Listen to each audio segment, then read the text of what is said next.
we are all kind of making this up as we go. And if you're willing to do the work, and if you're willing to show up and be consistent, like really beautiful things can happen. It doesn't have to be perfect.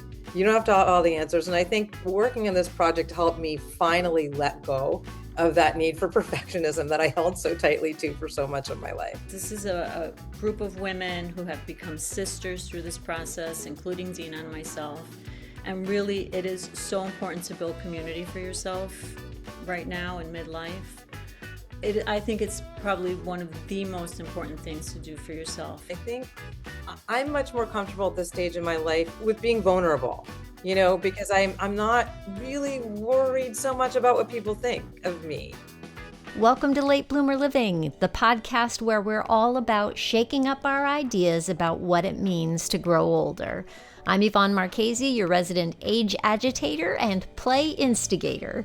Around here, we believe midlife is the perfect time to play, to reinvent, and bloom like you mean it. Let's go. Have you spent most of your life editing yourself? Trying to be the good girl, keeping the peace, pleasing everyone, trying not to take up too much space? One of the gifts of midlife and getting older is realizing that we don't have to do that anymore. Midlife is an invitation to loosen the grip of people pleasing and just be yourself more honestly, more fully, more freely than ever before. And today's conversation is about telling the truth anyway. I'm joined by writers and editors Dina Aronson and Dina Alvarez. We got the two Dinas with us today. They are co-editors of Midlife Private Parts. It's a bold, deeply honest collection of essays about what really happens when women stop editing themselves in midlife. So if you've ever thought, is it just me? This conversation is for you. Dina and Dina, thank you so much for being with me today. Thank you for having us. Yeah, thank you. I'm so excited. This has been a conversation that feels like a long time coming. When did we met back in October at Life in the Pause, which was such a cool event. It was great to meet you guys there. It was one of the few things that I've gone to that has been an in-person thing, and I normally cringe at those in-person things. I'm like, I get all introverty and all that stuff, but it was great, great, great meeting you guys and so many other people there. What an event.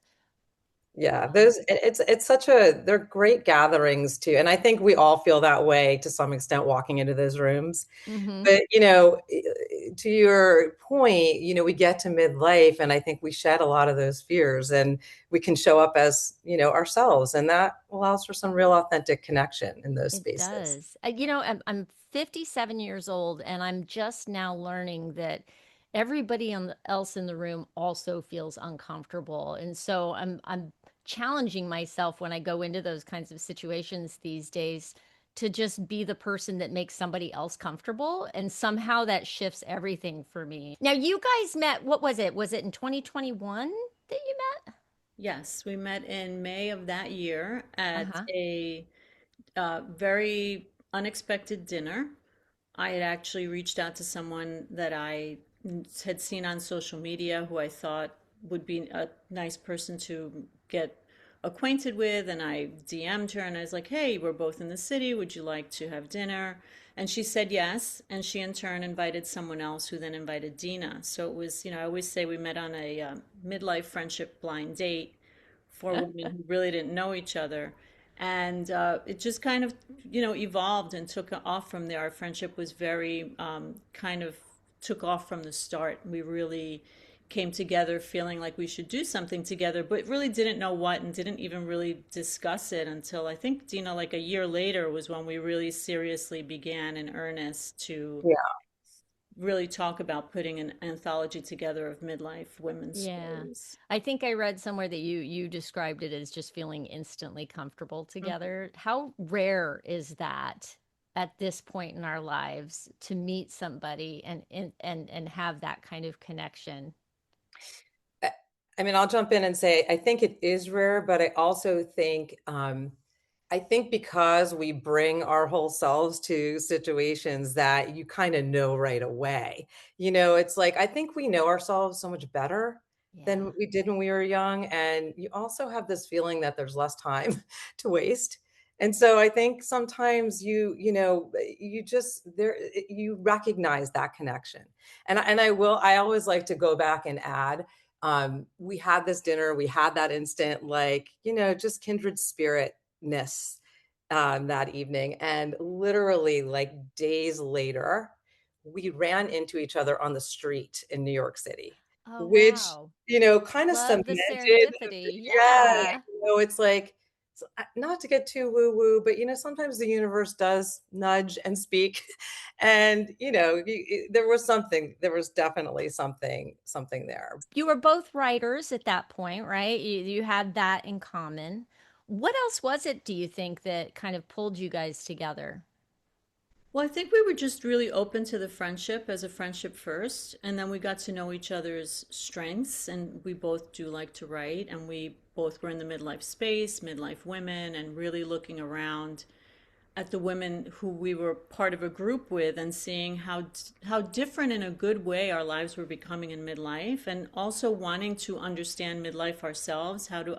There's no one way to do anything, especially in midlife. So wouldn't it be nice to put these stories together in a book, and edit them and have the beauty of the process and the collaboration? And so I think we just had an openness to figuring it out, and the friendship just helped propel it even faster than we could have imagined. What was the first germ of like, maybe we should do a book? We each had ideas for different kinds of books, and we talked about books a lot and writing. And so, like, I at the time, and I realized it wasn't that long ago, but, like, I had this idea for a book on menopause, like what to expect when you can no longer expect, sort of thing.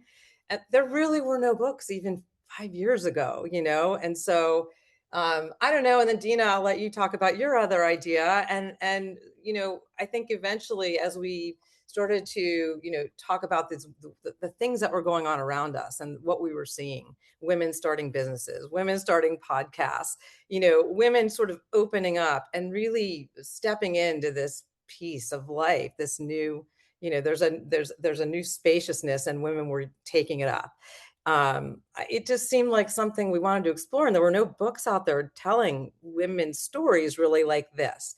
There were, we've got one, I think there's one piece of the internet that's like, rah rah, go midlife, and then there's another piece where it's like, wah wah, like, welcome to midlife. Right. This is the end. And I think, like, it just seemed important to find this middle ground where we could capture all of the incredible freedom and liberty, but also, like, speak to some of the hard, because some of it is very hard. And I think, Absolutely. Yeah. when you see these stories of triumph, you don't see all the stuff that goes into the triumph, Oh, right? I wish people would share that more. I Yeah, really do. felt important to do that, and to Yeah.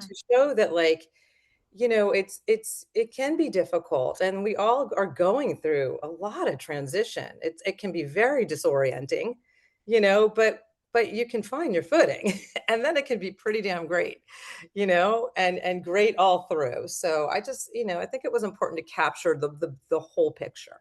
Yeah. And also, there's a beauty in doing it as an anthology. What was it about doing an anthology that made you feel like this was the right way to go with this book? I mean, I had been thinking about an anthology on a different topic related to women and our mothers, and I had been doing a book proposal and workshopping it. So I've always loved anthologies. I've read many of them. I have some on my bookshelf, and I just feel that it's a great way to share stories where you could just pick it up, read a story, move on. It's not like picking it up in the middle of a novel that you walked away from 4 days later. So I Mm. love the idea of anthologies. And also sharing individual stories was very important to us. It was not, Dina and I did not want to sit down and write our own midlife story, but that never even came up. We really were interested in individual stories that women could share on a variety of themes that we all go through. So it just seemed like a perfect fit. Like, Yeah, a lot to I want to share. call out some of the themes. So just looking at your table of contents, you've got chapter 1 is about shifting identities, getting older and bolder. I love that. You've got Empty Nest in chapter 2. You've got Hotter Than Ever. There's the menopause, perimenopause challenges that we face. I love this one because it speaks to me personally, which is chapter 4, To Hell with the Timeline on late blooming. Hello. Chapter 5, Never Too Late on midlife reinvention. Again, hello. I could go on and on, but it's you've really hit the themes and the hot points of what it is to be in this transitional phase. And I love that you've brought together a variety of voices to do that.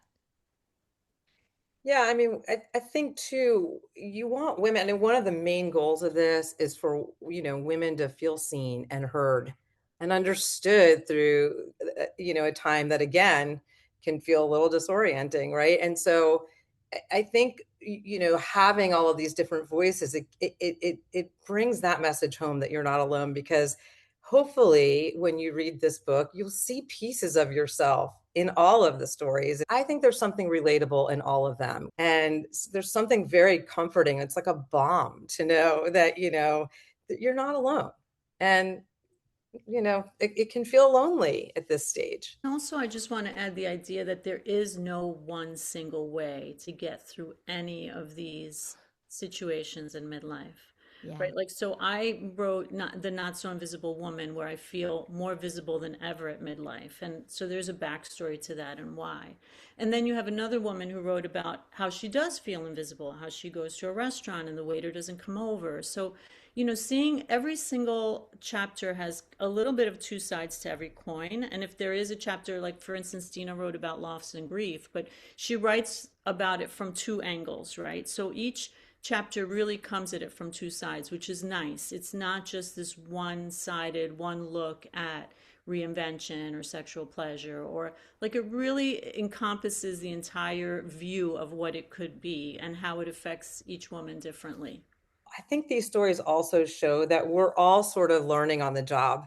Nobody has this all figured out, right? And a lot of our stories, women sort of walk you through their process and like how they got to, the good part.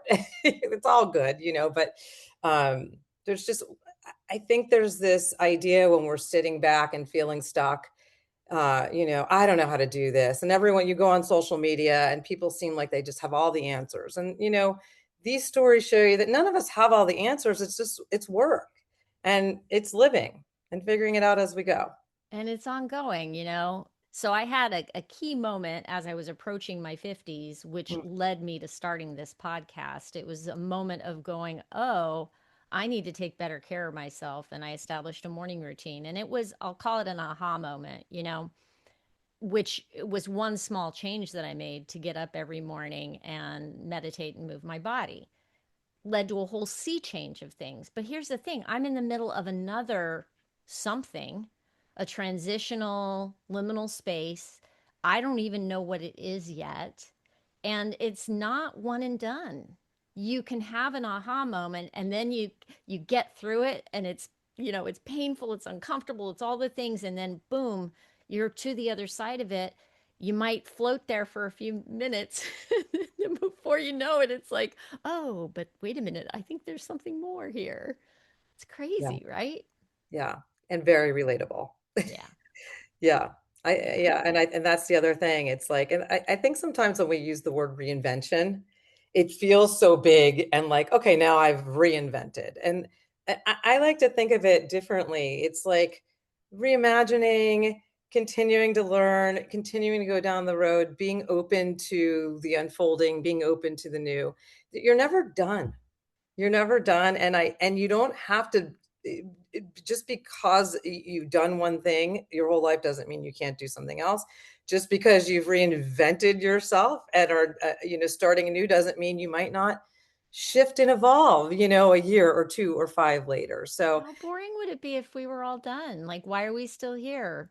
yeah. Well, Yeah. I also believe in midlife we get a spark of creativity. For instance, Yvonne, you started your podcast in midlife. Dina and I did the book in midlife. We have many women who wrote for the book who went on also to become podcasters, to start jewelry lines, to I mean, it runs the gamut, right? So the midlife growth spurt is something that happens to every woman. It's just an organic process. Absolutely. And it does come with loss.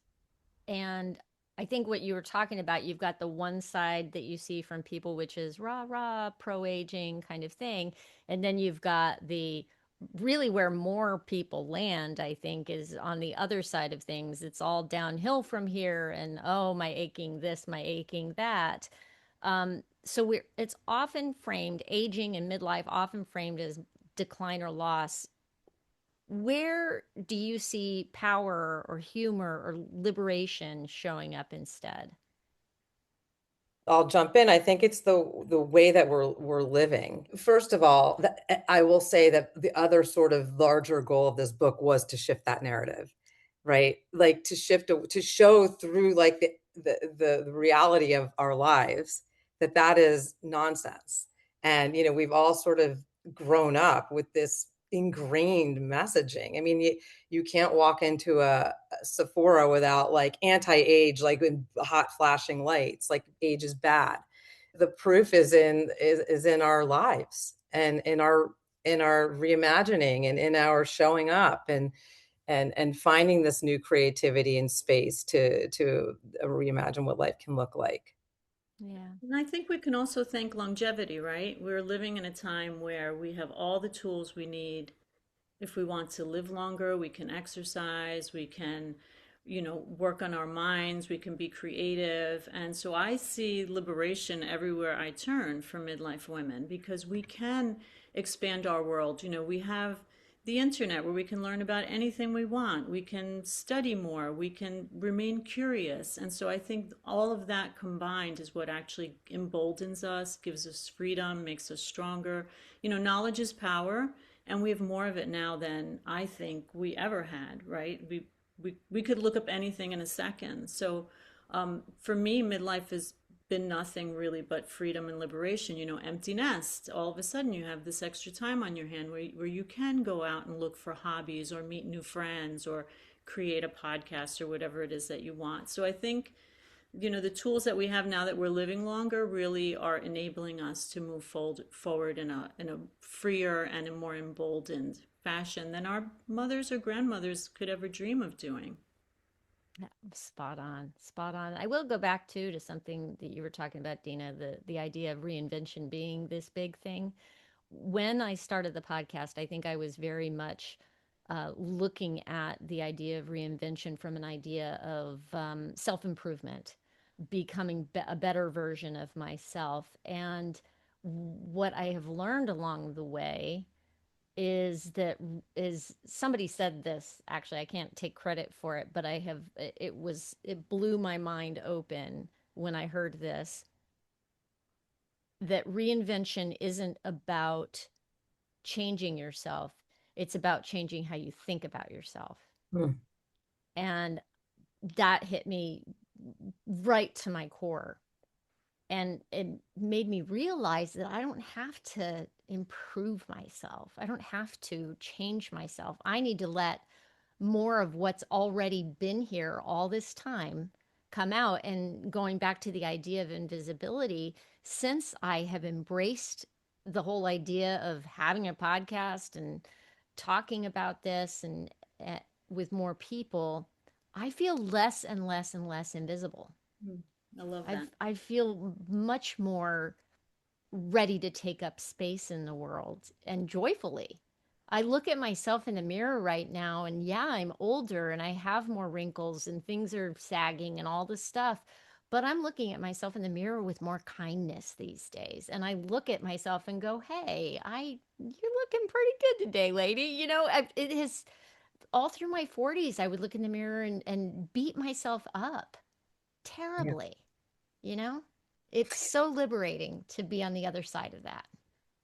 Yeah, and I think that mindset and the way we think and the way we talk to ourselves, it's so important to be aware of those things. Like I have this, it was like a graffiti art thing I pulled off of Instagram years ago, and it says, "Don't believe everything you think." Yes, one of my favorite And quotes. Yeah, and I love that because and as personally, I think when I was feeling very stuck in my 40s and like my life was good. I had my own business, I had a great husband, great thriving stepkids, but like I was just there was something missing and I didn't know how to get to where I didn't even know how to think about what I wanted, but I knew that I needed something different. I just felt very stuck and I've always loved to write, but in my mind I was like, well, you have no bylines. Who's going to take you seriously? Hmm. You're not a writer, you were a lawyer, and then I don't know, at some point I was just like, if I don't take this step, I'm never going to take this step. And something's flipped and I just said, I'm doing this. And I set up a blog and I went, and but I had to let go of some of that thinking in order to get there. And I think that's a key for all of Yeah. us is to start to, stop beating ourselves up, figure out how to quiet that inner critic, whether it's meditation or yoga or life coach, session or whatever it is. I think that's really the first step to making any kind of improvement, whatever you want to call it, reinvention, improvement. Um, yeah. Yvonne, I love your story.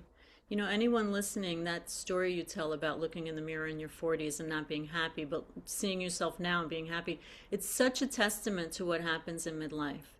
You know, it's not just outside freedom, it's the internal liberation that you gave yourself. You know, so anyone who's listening should take that story as, you know, the future is just filled with positive opportunities and feeling good about ourselves. So Yeah. I just want to say I really love that. Thank you. And actually, the truth is, as I'm listening to you call that back to me, I was never comfortable looking in the mirror. Like I would always look in the mirror and see what I wished was better, you Mm. know? And I don't know, I've somehow have released that and it is very liberating. I don't know why. Um, I want to talk about the process of doing this book. When did you know that this was like, no, this needs to happen? Was it from the very beginning when you started talking about this? I came a little bit later. You know, Dina and I had, I mean, we really became good friends. Like, we had a year of like really talking and having conversations and understanding where each other stood in their own personal, you know, what Dina wanted to do, what I wanted to do. And then, you know, there really came a moment where I said to Dina, you know, we should really think about this further and really let's talk about putting these stories out. Like we both wanted to do something and this just organically felt like the right thing. And it kind of, Yvonne, just came together in a way that I don't think either one of us could really explain. I don't know, Dina, if you want to add to that. It just was a moment of two kindred spirits really saying, you know, let's share these women's stories. I think once we decided to do it, we went to it. Like we just started, we started, I've got lists of like potential names. We just went right into getting work done. We started reaching out to women that were interesting to us. And again, I don't know that I would have had the courage to do it 10 years ago, just sort of like, as I like to say, sliding into DMs, and not worrying if the person thought I was weird or, you know, crazy or invading their privacy or whatever. Like we just were very honest. And I think I'm much more comfortable at this stage in my life. And I know this is a lot of women I talk to feel the same with being vulnerable, because I'm not really worried so much about what people think of me. Like I know my intention and I'm gonna take the steps I need to take to get there. So we just started connecting with women and a community pretty quickly started to form around this. And there was the other thing I'll say is once we started talking to women, the momentum was just crazy because people were so excited about it. Like Tina, we didn't really get any no's. We got like the timing isn't great. Yeah. Keep you posted. But women were like, oh my God, yes, we need this. We need this. We need to tell our stories. And I do want So, to add in terms of the yeah, process, like Dina was more midlife focused, right? yeah. Her blog, she knew she wanted midlife. I was more anthology storytelling focused. Not that and I think that combination of the two together is what really made it take off. Because I think that was your question, like what was the crumb, what really made it take off. And I think it was just two women who have, one was more centered into midlife, and that was kind of her lane, and another woman who was really driven by the idea of anthologies and stories, and then just kind of bringing those two together. I've got the word mixology is coming up. Like it was like Yeah. mixing a good Yes, cocktail or that's what it was. Yeah. something. Yeah, it's true. I will say what drove me to that midlife space is what continued to motivate me through that process and continues to motivate me, which is even though we're talking about it more, we weren't at all, and we still have so much work to do. And I think actually looking at different stories and how women are like approaching the time and how they're doing it, it can be really hard for other women to see what's possible for their lives.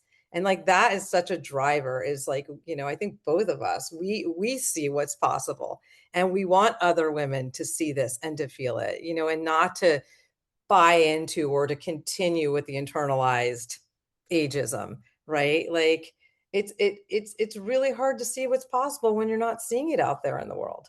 And that's what drove me to midlife, the midlife space. And I'm just glad that we had this chemistry and the mixology. We made a beautiful cocktail of a book. Exactly. Well, what did you learn about each other through the process? I mean, you co-editing takes you from friendship to a whole other kind of relationship. Was there anything that you guys learned about each other above and beyond? I imagine there must have been. I mean, I think we worked together really well. There were days we were on Zoom for 10 hours. I mean, we just worked really well. We're very connected. We're very respectful of each other.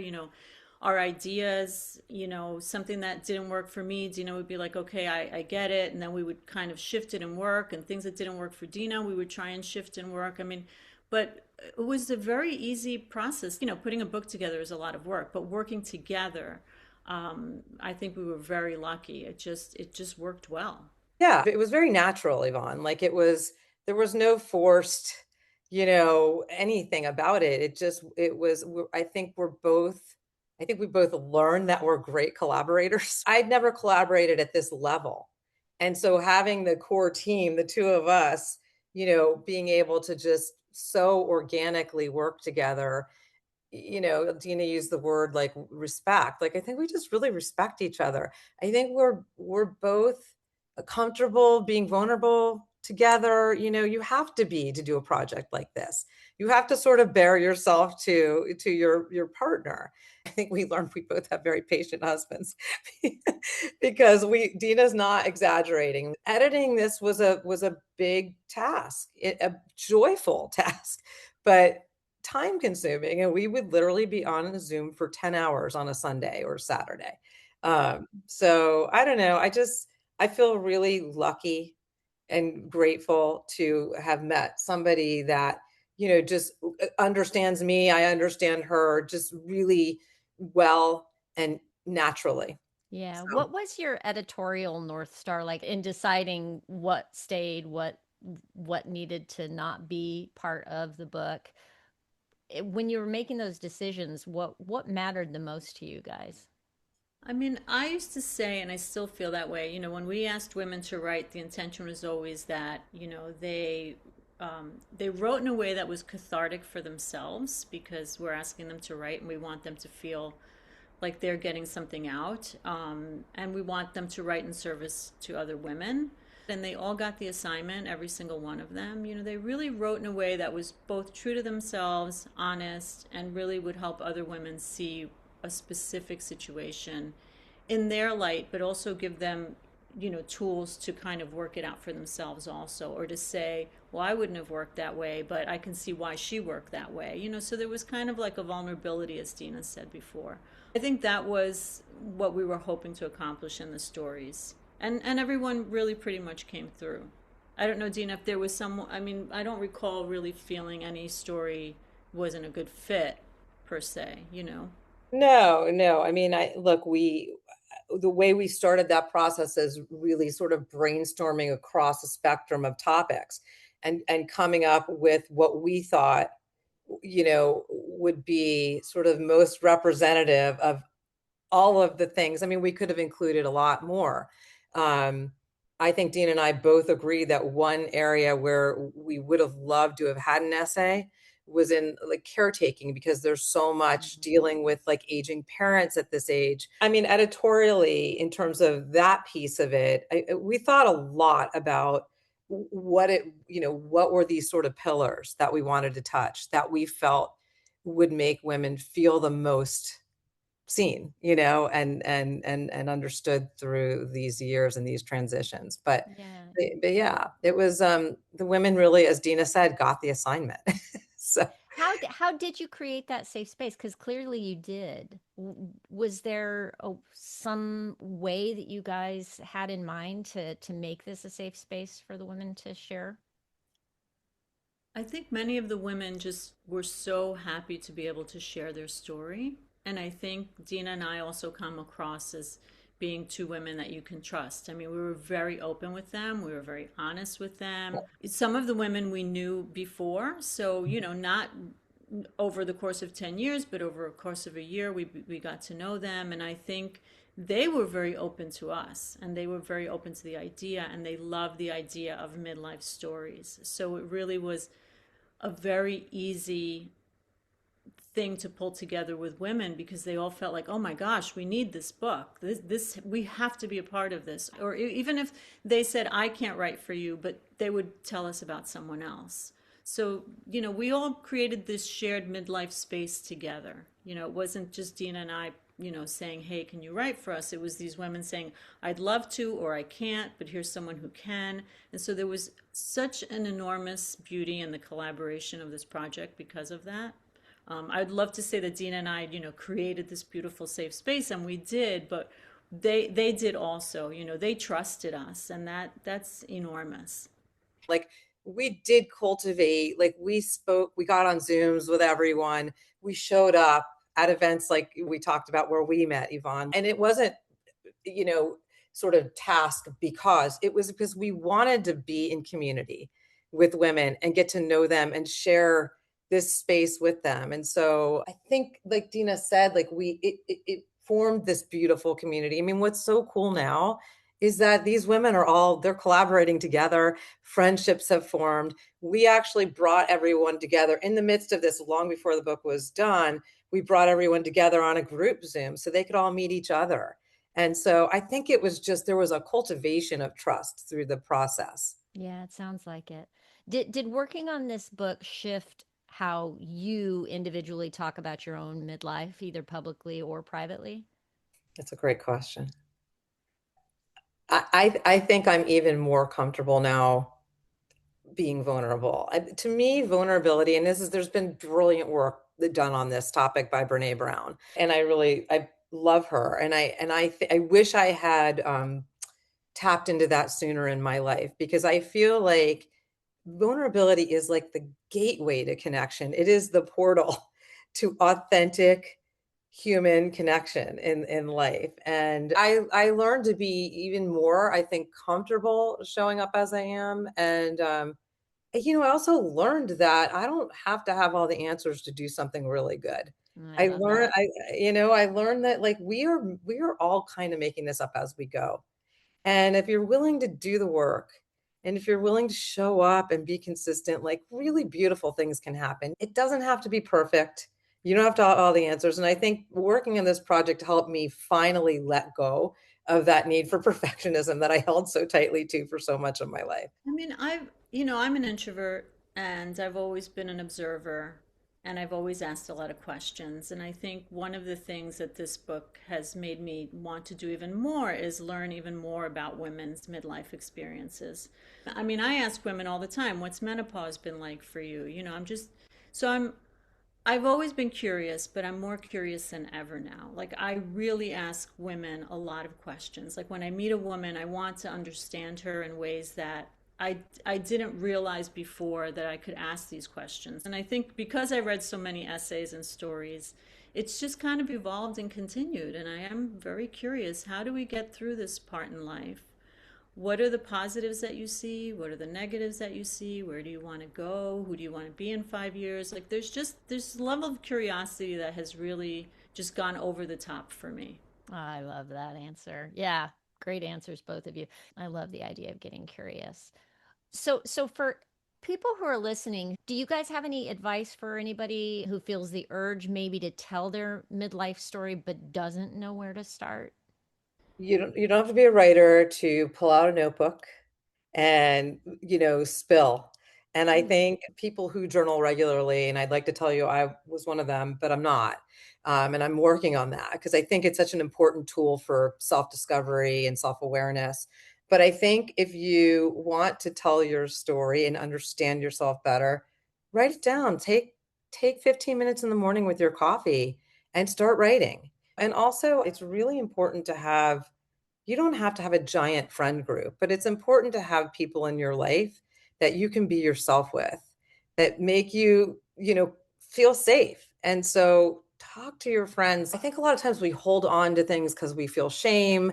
We don't know how we'll be perceived. And find people, and we all have friends in our lives, and if we don't have friends we can feel that way with, we need to ask why, and we need to find them, and allow yourself to be with people that way. Allow yourself to be honest and to share openly, because it's so healing to be able to look at somebody and have them say to you, "Oh my God, me too," or something to that effect that just makes you feel like home. Many places online looking for content, right? There, especially midlife women's stories. You can write a 500, 700 word essay and just submit it to places or pitch it. There's the Ethel, there's AARP, there's Gloria. There's so many, Newsweek, Boston Globe. I mean, you can tell your story and find somebody who can help you edit it if you're not in this kind of editorial writing space. And you know what, send it off and submit it. Sometimes crazy things happen. You think, oh, they're never going to take my story, and guess what, they do. Like we had a couple of the essays excerpted, right? Dina, Katie Couric Mhm. Media took one of the menopause stories, and these were not things we expected. We wanted a book of women's stories, and we had it. And then these opportunities came up. So if you really are someone who wants to tell your story and you want to put it out there and help other women, there certainly are many places online that you could submit to. And I encourage people, and I agree, journaling is like, I journal and I think it is so helpful. Also, The Artist's Way is an amazing book for women that are looking to write. I can't recommend it enough. And it's the kind of book, don't take it out of the library. Like I can actually say this, you should buy it. So yeah, I think all the women writers and any writer should just put their story out there if they're compelled to do it and they want to give writing a shot, I say do it. You might surprise yourself. I just want to add that the excerpt in Katie Couric Media came from a woman who is not a writer by trade. So Correct. Oh, I love that. That's I right. love yeah, that. Wow. yeah. That's amazing. What do you hope that a woman feels after she finishes reading the book?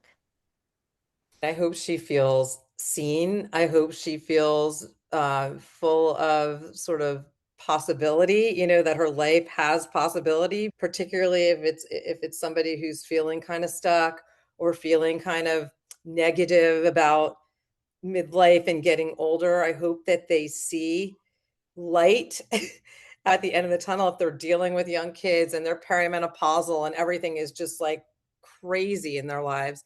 I hope that they can see the path. I hope that, this can feel like a little bit of a roadmap for them, even though it's not prescriptive in any way. It's just sort of seeing and how other women do it, seeing, I think, as Dina said earlier, that there's not one way. There's, I just hope it makes them feel, maybe what I'm saying is I hope it makes them feel hopeful, seen, understood, and full of hope. I would like to welcome them to the sisterhood after Mhm. they Yeah. finish reading the book, I because love it. that's really what it is. This is a group of women who have become sisters through this process, including Dina and myself. And really, it is so important to build community for yourself right now in midlife. I think it's probably one of the most important things to do for yourself. Be a little vulnerable, reach out to other women. The stories are a testament to this being a time of change, but also growth. And we don't grow alone. We grow in groups. We learn from each other. We take care of each other. So I think for me, it would just, I hope they put the book down and they do feel like there is a sisterhood out there, and they will find they have these women in the book, and then hopefully they will go out and create their own if they don't have one.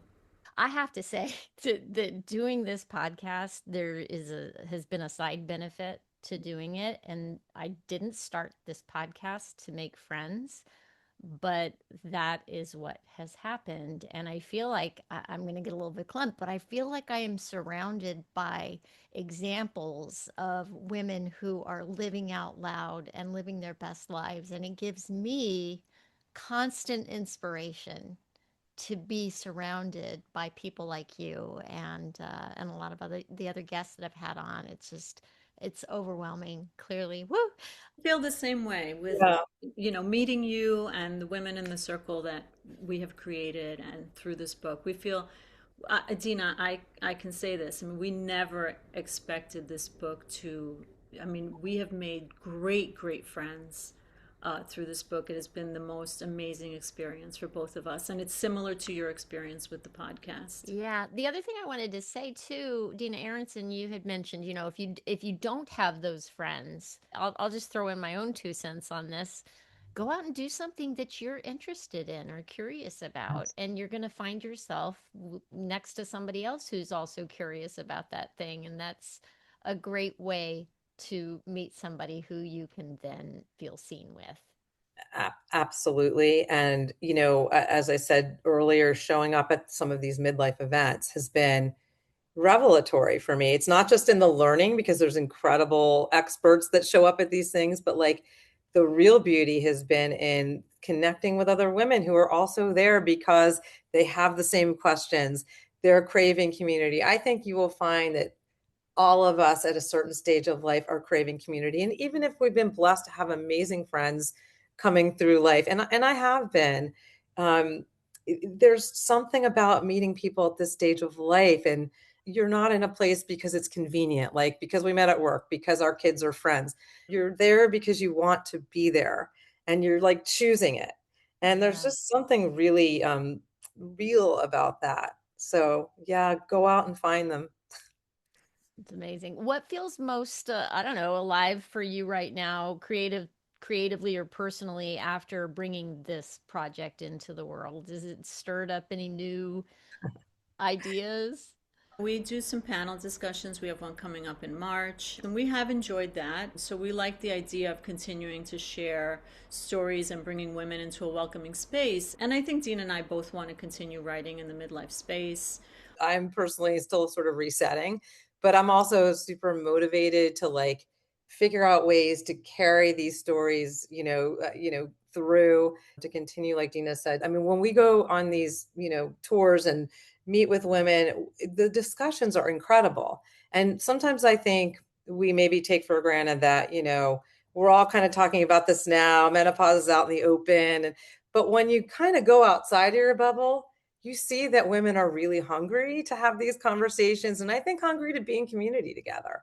And so that part of it has been very gratifying, and like sort of thinking about ways to continue to do that, and continue to reach women. And I'll just say it out loud. I think it'd be interesting to find a way to put these stories out in a different treatment, like a limited series of sorts. I sometimes pick up these books. I read these essays still because I love them. And, one of the essays starts with the protagonist screaming at her husband that she wants a divorce in the driveway. I could see that on screen, so Yeah. I don't know. I think there's a lot of really cool and creative places to go. A lot of women have reached out to us to say, we want to write if you do another book. And so I feel like maybe that's in the cards. And we have already an incredible slate of writers for this next book. So yeah, it Fantastic. stirs a lot of creative juices for sure. It has. How can people get a hold of the book? Any, online resource, and you can also find Dina and I at midlifeprivateparts.com, where you can order the book through there also, and you can learn about a little more about Dina and I. You can learn about the writers as well. We have their bios up there. I have a Substack called A Few Good Things, and I'm also on Instagram at the right styles. And I'll let Dina share her. Yeah, yeah. And I would really encourage women to go to the website because you can buy the book there. But really, we have 25 incredible contributors, and I want people to know them. because they're amazing women and they're doing amazing things in this life. So go to www.midlifeprivateparts.com to learn about them, buy the book. You can find me on Substack. It's Patina with Dina Aronson. And then my Instagram is Patina_life. Okay, fantastic. And I will have, if you're driving right now listening, I'll have links in the show notes for you so you can find both Dinas at their respective places and get you to midlifeprivateparts.com. Thank you so much for having us, Yvonne. Thank you, Yvonne. Thank you for listening. I, for one, this conversation has been such a reminder that midlife and getting older in general isn't a time to hold back. It's a time to tell the truth more freely and become more yourself, if anything. So I want to thank Dina Aronson and Dina Alvarez for the honesty and the heart behind your book, Midlife Private Parts. Share this episode with a friend who might need that reminder. You're not alone. It is never too late. And stop editing yourself. Thank you for being here. And until next time, bloom like you mean it.